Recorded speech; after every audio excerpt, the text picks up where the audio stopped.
Olá, esse é mais um BP Entrevista. Eu sou Ricardo Gomes e nós estamos hoje aqui com o deputado nacional de Portugal, o deputado Daniel Teixeira, que também é vice-presidente do Chega, o partido mais à direita, talvez, do espectro político em Portugal. Deputado, obrigado por estar conosco, seja bem-vindo. Obrigado eu, Ricardo. Obrigado pelo convite também. Agradecer à Brasil Paralelo pela forma tão amigável com que me recebeu a mim, com que recebeu também a deputada Rita Matias, que inclusive estendeu os seus cumprimentos para vocês. E é um prazer estar aqui convosco e falar um pouco daquilo que é Portugal e da realidade europeia, daquilo que têm sido os nossos desafios e também desafios que eu creio que temos em comum com o Brasil.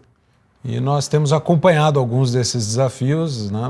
Além do idioma que nos aproxima, da história que nos aproxima. Há muitos brasileiros em Portugal, esse é um tema também dessa como das últimas eleições, a imigração, mas também acompanhando a vida da Europa e a reorganização política em Portugal, acho que dá para dizer isso, né? O Chega é um partido relativamente novo e que mexeu com a organização das forças políticas. Né? Conta um pouco para a gente da história do Chega e que papel ele vem desempenhar nesse novo contexto político português. Sim, um papel diria eu, de transformação. O Chega conseguiu de facto mudar o cenário político, mas mais do que isso, mudar o cenário social até em Portugal. É importante contextualizar, como referiu, Portugal ele vive atualmente um regime com mais de 50 anos, nós passámos por um período de autoritarismo no decorrer do último século, entre 1933 e 74, depois tivemos a Revolução de Abril, a conhecida Revolução dos Cravos, e a partir daí o país sempre foi governado à esquerda ou ao centro-esquerda. Eu gostava muito, inclusive, de uma frase que o professor Olavo de Carvalho usava para se referir à política portuguesa, à política brasileira, no caso, que era aquela ideia do teatro das tesouras. Portugal viveu exatamente a mesma coisa, ou seja, nós tínhamos dois partidos apenas que governaram, o Partido Socialista, mais à esquerda, e o Partido Social Democrata, mais ao centro. Agora, obviamente, quem estuda a ciência política sabe muito bem que a social-democracia, de alguma forma, deriva também daquelas que foram as ideias de Marx, talvez de uma forma mais florida, mas não muito distante. E Portugal sempre foi governado dessa forma. Acontece que, com o passar dos anos, Portugal foi estagnando e estagnando. E hoje em dia, quando olhamos para aquilo que é a nossa posição na Europa, vemos com muita facilidade que Portugal vem em queda, e em queda constante. Um país que outrora teve um papel preponderante naquilo que era a geopolítica global, que marcou a política de uma forma geral, hoje em dia é o quintal da Europa, como muitas vezes nós somos rotulados. E isso, obviamente, que é trágico. Entretanto, nós tivemos um período completamente catastrófico, já nos anos 2000, passámos por uma grave crise financeira e, eventualmente, em 2015 fomos governados por uma máquina que eu costumo referir como a máquina mais destrutiva do período republicano, que foi a Geringonça. O que é que foi a Geringonça? A Geringonça foi, basicamente, um governo liderado pelo Partido Socialista, pelo António Costa, inclusive, que reuniu consensos com toda a esquerda, desde o Bloco de Esquerda, o partido mais radical à esquerda em Portugal, mas também o PCP, o Partido Comunista Português, que em conjunto governaram o nosso país. E esse foi talvez um dos períodos mais trágicos da nossa história. Portugal afundou-se, Portugal passou por várias mudanças, inclusive do ponto de vista sociais também. A questão da imigração foi gritante nessa altura. Para ter uma ideia, em 2019 Portugal tinha aproximadamente 500 mil de imigrantes, 500 mil imigrantes, para um país de cerca de 10 milhões de habitantes, e hoje em dia nós temos aproximadamente 1,5 milhão. Ou seja, significa que nesse período de tempo nós tivemos de facto uma explosão de imigração. E isso, obviamente, que foi, digamos, de alguma forma, gerando também algum desconforto social e, entretanto, surge o Chega. O Chega surge em 2019, precisamente no fim dessa mesma geringonça. O primeiro deputado a ser eleito pelo Chega foi, obviamente, o André Ventura, o nosso presidente. Mais tarde temos uma nova eleição, no qual são eleitos 12 deputados, dos quais estaria também a Rita Matias. E depois, em 2024, conseguimos eleger 50 deputados, no qual eu me incluo, e agora, recentemente, conseguimos passar a ser a segunda força em Portugal, com 60 deputados, o que é histórico, porque nunca nenhum partido se tinha intrometido nessa briga entre o Partido Socialista e o Partido Social Democrata. Então, isso com apenas 6 anos. Isso com apenas 6 anos, exatamente, o que é verdadeiramente histórico. E é domingo, próximo domingo, dia 18, há eleições em Portugal, eleições presidenciais, e é um sistema político diferente do sistema brasileiro. Precisamente. O Brasil é um presidencialismo puro, chamávamos, né, presidencialismo de coalizão, porque precisava do apoio do Congresso, mas o presidente da República, ele é chefe do executivo, e como tal ele é chefe do governo e chefe de Estado. Em Portugal é diferente. Sim.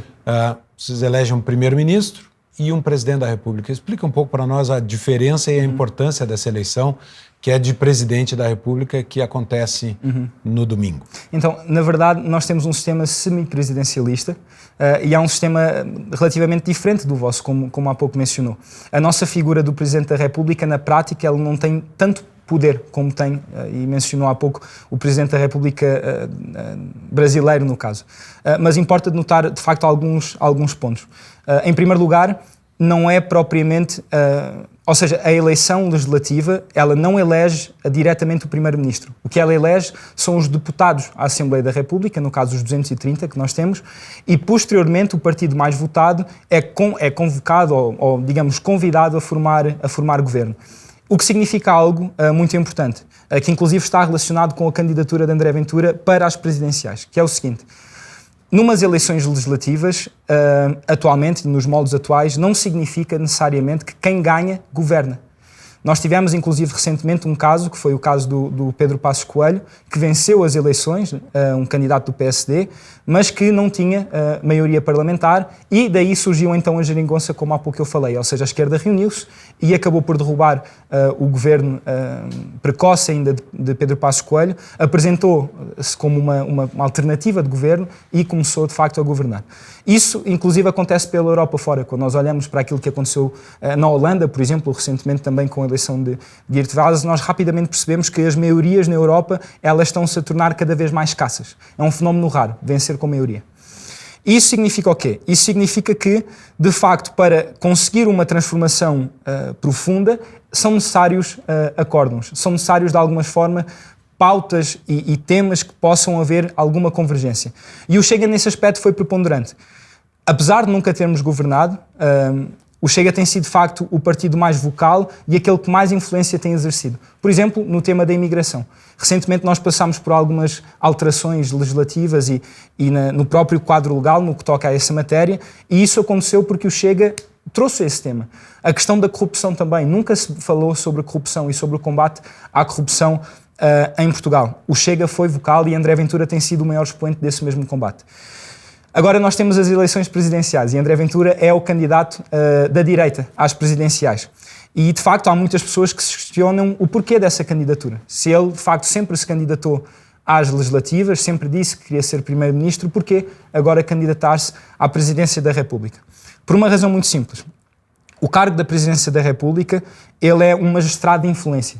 Significa isto que ele é a pessoa, digamos, a primeira pessoa e aquele que mais autoridade tem para conduzir os desígnios do país. Ainda que não seja um cargo executivo, ele tem a capacidade de vetar e aprovar leis. Mas mais do que isso, ele tem capacidade de ser a voz dos portugueses e ser uma voz para os portugueses.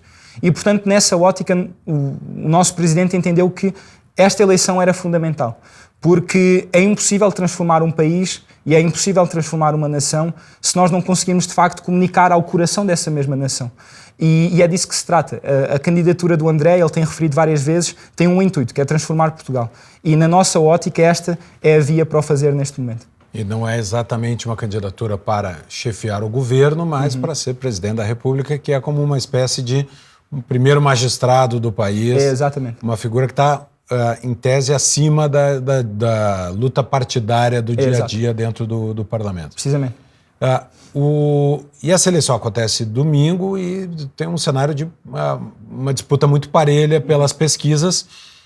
Se aponta Antônio José Seguro, que é o candidato do Partido Socialista, Cotrim Figueiredo, da Iniciativa Liberal, e André Ventura, do Chega, num quase empate técnico entre os três, oscilando de pesquisa a pesquisa. Depois mais dois candidatos um pouco mais distantes. E é uma eleição com 2 turnos. Né? Então, passando ao segundo turno, formam-se, obviamente, coalizões políticas para tentar vencer. No passado, o Chega, mesmo desempenhando bem, foi excluído da coalizão de governo. A expectativa agora é que, passando ao segundo turno, se consiga construir uma maioria, ou há uma dificuldade para André Ventura ter uma maioria numa eventual uma segunda volta, como chamam vocês? A intenção é unir o povo português e particularmente unir aqueles que entendem que Portugal de alguma forma deve ser resgatado. E, portanto, a candidatura do André parece-me que vem nessa ótica. Quando nós olhamos às pesquisas, vemos, como mencionou, que o Presidente ele tem estado em primeiro lugar em todas. E, portanto, o resultado que nós esperamos é esse, é uma vitória ao primeiro turno. Importa, no entanto, salientar o seguinte: há mais de 40 anos que Portugal não vai a um segundo turno numa eleição presidencial. E esta vai ser a primeira vez que isso vai acontecer. Ou seja, nós vemos que o cenário político está altamente fragmentado, como acontece pelo mundo fora. No entanto, o André consegue ainda assim se sobrepor e ser, digamos, uma verdadeira alternativa àquele que tem sido o sistema vigente. E é nessa ótica que ele se candidata, ou seja, o André não é o candidato do sistema, o André é o candidato que dá um murro no sistema e que quer, de facto, mudar o país. E essa talvez seja uma análise justa também, do ponto de vista intelectual. Ou seja, esta ideia de que, ao chegar a um segundo turno, o sistema provavelmente unir-se-á e tentará combater o André, o que é factual, ou seja, a máquina partidária muito provavelmente o fará. Nós veremos, se calhar, cenários estranhíssimos, mas a concretizarem-se naquele momento. Se calhar, por exemplo, o PCP declarar apoio ao PSD, apesar do PSD ser um partido de centro e o PCP ser, digamos, um dos partidos mais à esquerda, ou seja, um partido comunista português. Exato. Portanto, isso é altamente provável que aconteça, como inclusive por vezes acontece até já na esfera autárquica, ou seja, naquilo que seriam as nossas prefeituras. No entanto, nós entendemos que o povo português ele está além do debate partidário. Nós vemos, por exemplo, como há pouco referiu, um candidato que é o João Coutinho Figueiredo, que é o candidato da Iniciativa Liberal. A Iniciativa Liberal é um partido que, no nosso espectro político, seria um partido de direita, apesar de na prática não o ser. A questão é que a balança democrática e partidária em Portugal está tão à esquerda que tudo aquilo que aparenta um pouco não ser de esquerda já é considerado direita. Por exemplo, a Iniciativa Liberal é um partido que defende abertamente pautas woke, movimentos coletivistas, mesmo sendo um partido dito liberal, o que é um enorme contrassenso. No entanto, a pessoa que vota na Iniciativa Liberal vota também de alguma forma porque quer mudanças, porque não se revê na esquerda histórica e quer uma alternativa à direita. E, portanto, parece-nos que numa segunda volta essa pode ser, de facto, a solução também. Isso pode acontecer, ou seja, pode haver, de alguma forma, um despertar e um consenso do centro à direita para que haja, de facto, uma mudança no país. Talvez os cientistas políticos, aqueles que acompanham, os comentadores políticos provavelmente dizem isso, dizem que uma vitória de André Ventura ao segundo turno é impensável, mas na prática nós sabemos que pode acontecer. O que aconteceu com o Chega é prova disso mesmo, um partido com 6 anos que conseguiu romper. Por que não sonhar com uma vitória nas presidenciais? Eu costumo dizer o seguinte, que a política, ou diz-se muito no caso, que a política é a ciência do possível. Eu gosto de acrescentar algo, eu gosto de afirmar que a política pode ser a manifestação do impossível. Da mesma forma como surgiu o Nayib Bukele, por exemplo, em El Salvador, da mesma forma como muitas vezes parece que surgem vozes dentro de um sistema para destruir esse mesmo sistema, nós conseguimos acreditar que em Portugal pode acontecer o mesmo também e que André Ventura pode ser precisamente essa mesma voz. Nós já vamos falar de política internacional, né? Mas parece ser um momento de transformação da política interna dos países europeus. A gente tem falado aqui de diversas outros partidos posicionados como Chega, à direita do que se costumava ver nas eleições e que estão transformando a política na Europa. E um tema que tem sido comum a diversos destes partidos é o tema da imigração. E eu queria explorar um pouco essa compreensão com o senhor, deputado, porque aqui no Brasil esse não é um tema político do nosso dia a dia. O Brasil não é destino de imigração em massa, salvo talvez para os venezuelanos que fugiram do regime, ou haitianos que fugiram de desastres naturais e políticos. Né? Esse é um tema que se tornou comum a diversos partidos da direita na Europa, o tema da imigração. Como o Chega enxerga isso? Por que é que isso se tornou um tema tão importante? Qual é o impacto, né? Nós vemos nos Estados Unidos o tema da imigração muito mais voltado para uma questão econômica, de emprego e renda, de tomada do emprego do cidadão americano.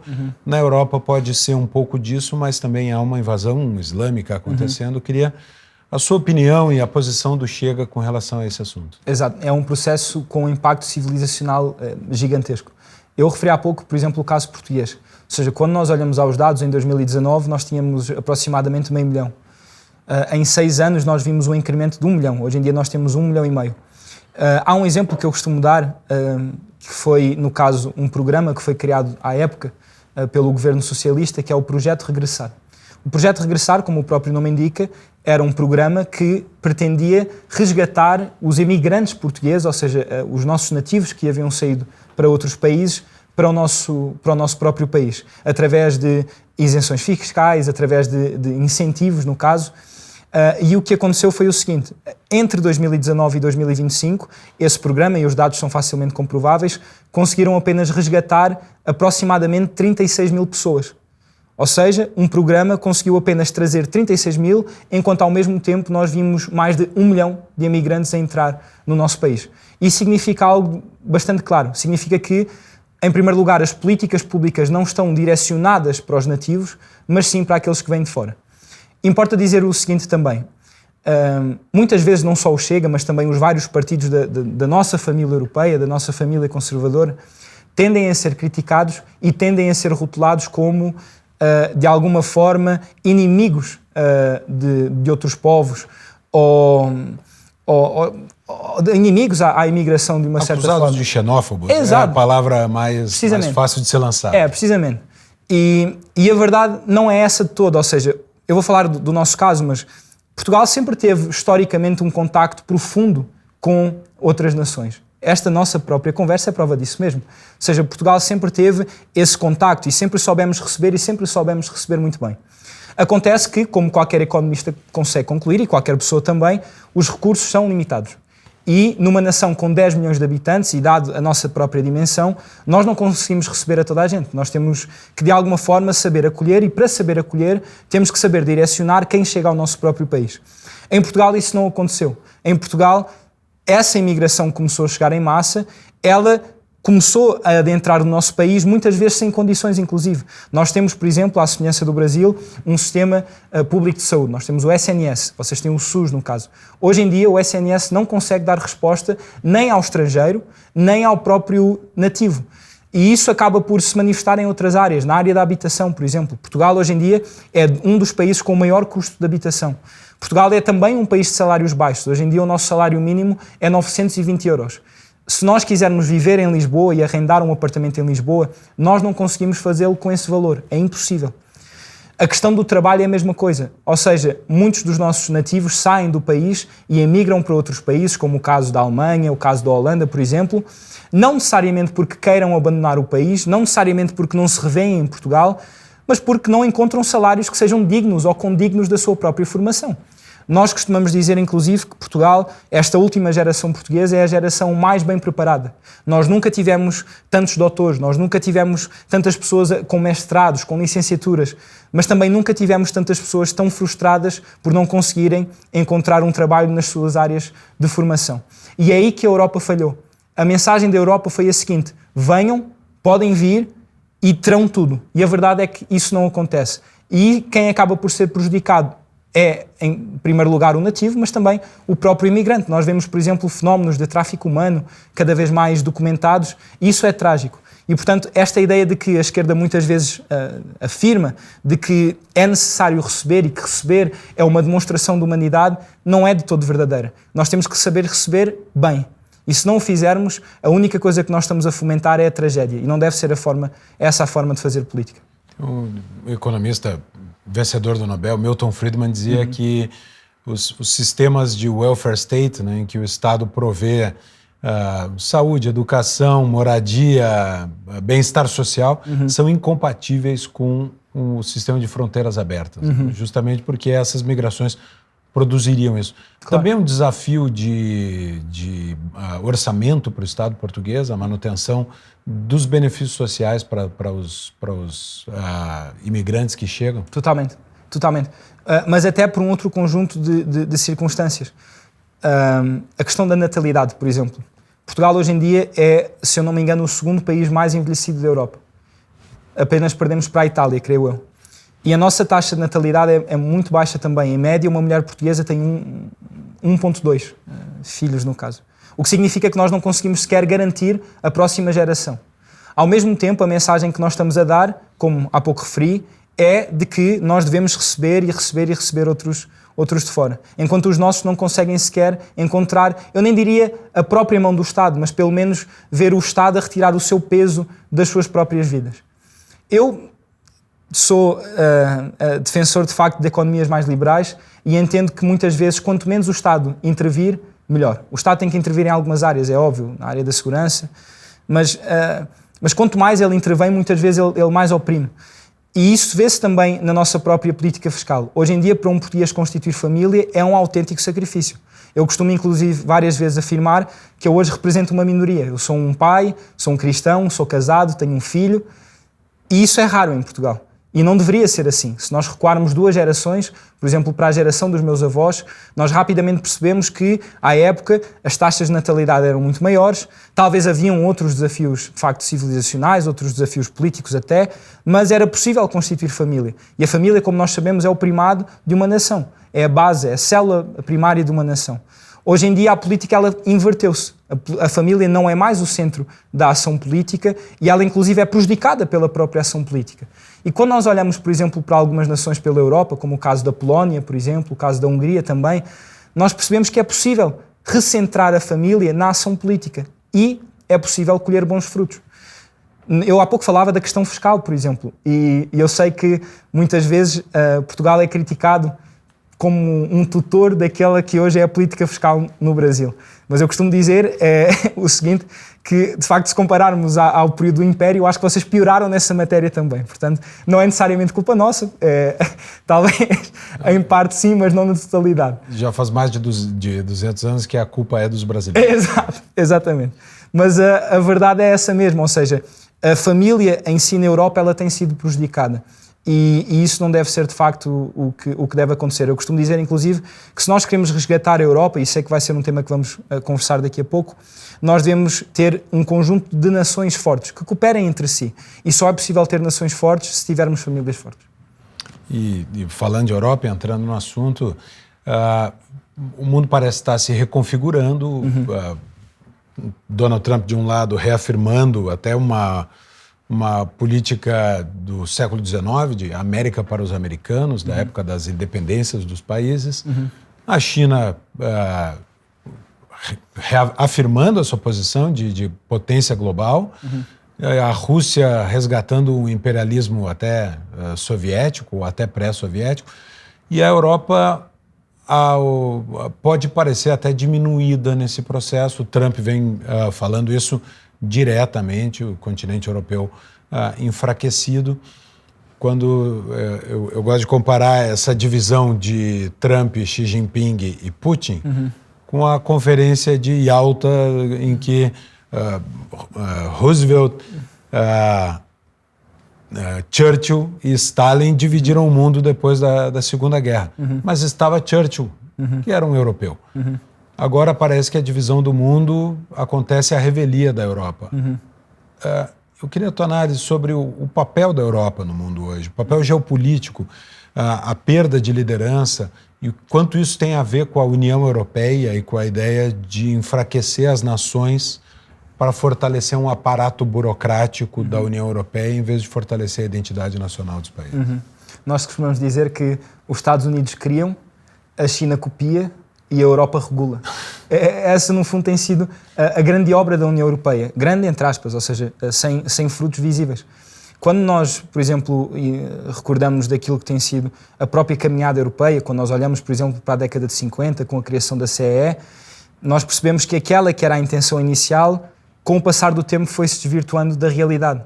Ou seja, a CEE, ela, na altura, ela foi criada e parecia-me a mim, e acho que talvez a maior parte das pessoas... A Comunidade Econômica Europeia. Exato. Antecessora da União Europeia. Precisamente. Como uma estrutura nobre e até com potencial, digamos assim.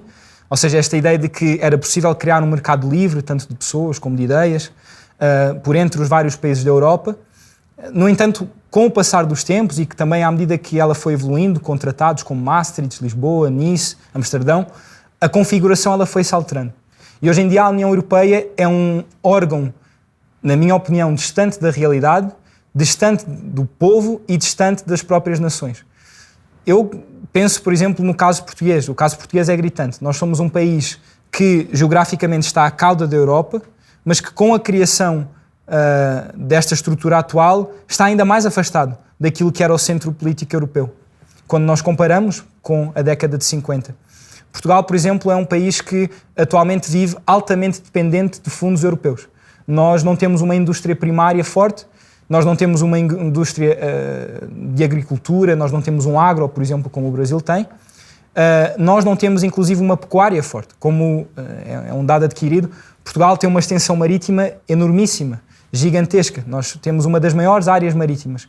Mas, por imposições europeias, nós não conseguimos sequer fazer uso dessas mesmas áreas. Nós temos cotas e temos que responder a essas mesmas cotas. E isso é um ataque à soberania das nações. Ou seja, a partir do momento que nós achamos que ser português é a mesma coisa que ser polaco, ou ser francês, ou ser alemão, quando nós nos esquecemos dessa realidade, quando nós esquecemos inclusive que os territórios em si são distintos, que têm recursos distintos, têm características distintas, nós acabamos por fomentar apenas a mediocridade. E como disseste muito bem, para nós termos uma Europa forte, nós temos que ter uma Europa que respeite a soberania das nações. E isso não tem sido o caso. E isso agora reflete-se também nesta nova geopolítica, neste novo quadro geopolítico. A Europa, ela perdeu a sua voz, ela perdeu o seu Churchill de alguma forma, ela perdeu as suas referências. É óbvio que nós temos lideranças fortes, como há pouco eu referi, André Ventura, Giorgia Meloni, Bardella na França também. Nós temos um conjunto de vozes fortes, mas a verdade é que aqueles que têm governado essas nações até ao preciso momento não têm conseguido, de facto, marcar uma posição, porque a Europa perdeu essa mesma posição. A Europa perdeu a sua soberania. Por exemplo, do ponto de vista militar, atualmente nós éramos altamente dependentes dos Estados Unidos. Do ponto de vista energético, a mesma coisa. Nós tornámos-nos altamente dependentes da Rússia. E quando nós olhamos a outros cenários, também rapidamente percebemos que nós perdemos a nossa soberania. Por exemplo, na questão industrial. Hoje em dia, a Europa não tem indústrias fortes. Nós vivemos em dependência da China. E isso é assustador. E mais num cenário como aquele que agora está a ser vivido, num cenário que é de conflito crescente. Eu, por exemplo, costumo dizer, eu sou de uma geração que não atravessou muitos conflitos. E isso, de facto, é uma dádiva de alguma forma, mas é também algo argiloso de se lidar. As nações, elas sempre viveram em conflito umas com as outras. Portugal, por exemplo, com a Espanha, como há pouco falávamos em off. E este senso de paz, de alguma forma, trouxe também os seus desafios. A Europa adormeceu e esqueceu-se dessa realidade. Mas a realidade é que a identidade humana e a própria identidade política vive disso mesmo, vive também de conflitos, vive de tensões geopolíticas. A Europa parece que se esqueceu disso e agora está a pagar um preço altíssimo.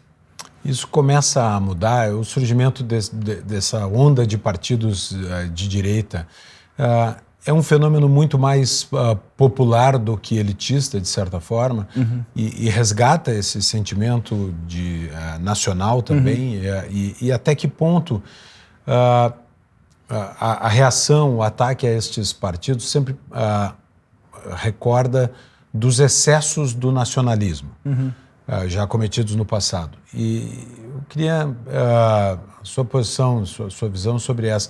Até onde vai o limite do resgate do nacionalismo e até onde isso pode se tornar prejudicial e até desfazer o tecido que une a Europa e que dá para o continente inteiro o peso que ele tem no mundo.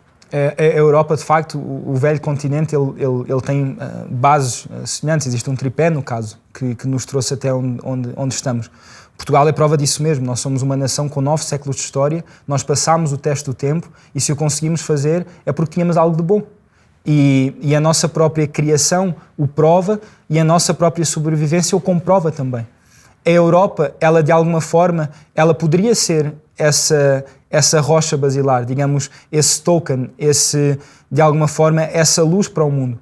Infelizmente, a Europa também passou por um conjunto de alterações e de reformas e também de mudanças e novos pensamentos filosóficos, novas ideologias também, que acabaram por corromper por dentro. Hoje em dia, por exemplo, o tema da ideologia woke, ela contaminou por completo não só a própria academia, mas também, inclusive, o tecido social europeu. Eu costumo sempre dar o exemplo da Inglaterra. A Inglaterra é o perfeito exemplo disso mesmo. Eu, inclusive, falava esta semana com alguns amigos que aqui tenho, cristãos também, e referia e citava algumas referências cristãs, desde Spurgeon, por exemplo, a C.S. Lewis e entre tantas outras. Ou seja, um país que até há 2 séculos conseguia produzir figuras exemplares e conseguia, inclusive, ser uma referência para o próprio mundo. Hoje em dia é um país que prende uma mulher que vai até à porta de uma instituição de aborto, de uma clínica de aborto, apenas para orar em silêncio. Isso por si só já é a prova do quão a Europa se desvirtuou da sua base fundadora, do seu tripé fundacional. Portanto, o que é que nós podemos fazer para fazer esse contraponto?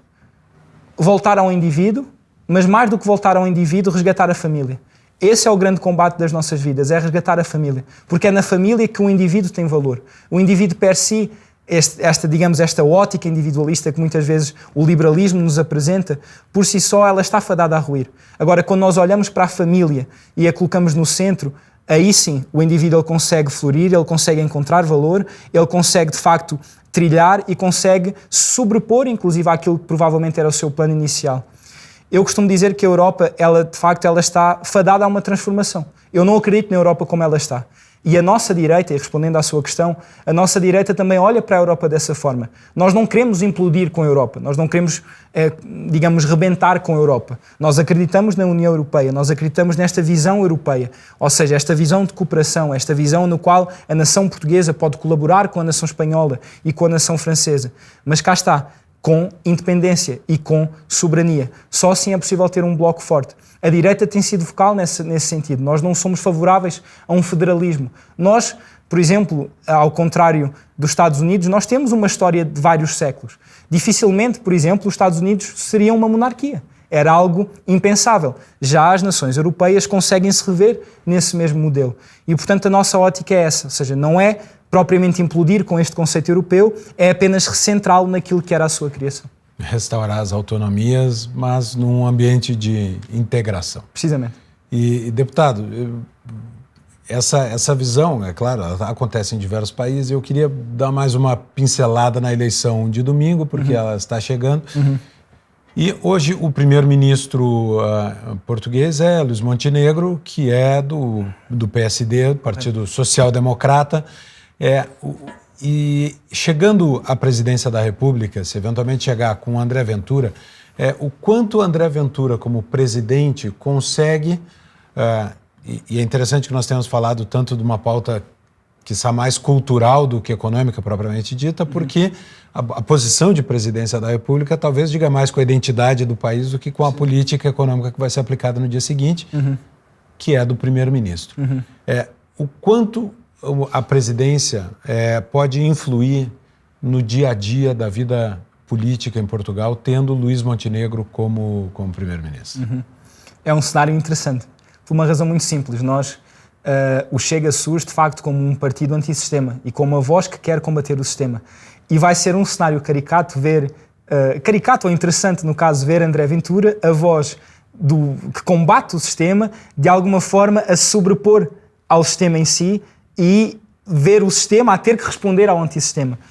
A figura do Presidente da República consegue precisamente exercer isso, ou seja, o Primeiro-Ministro tem que responder ao Presidente da República.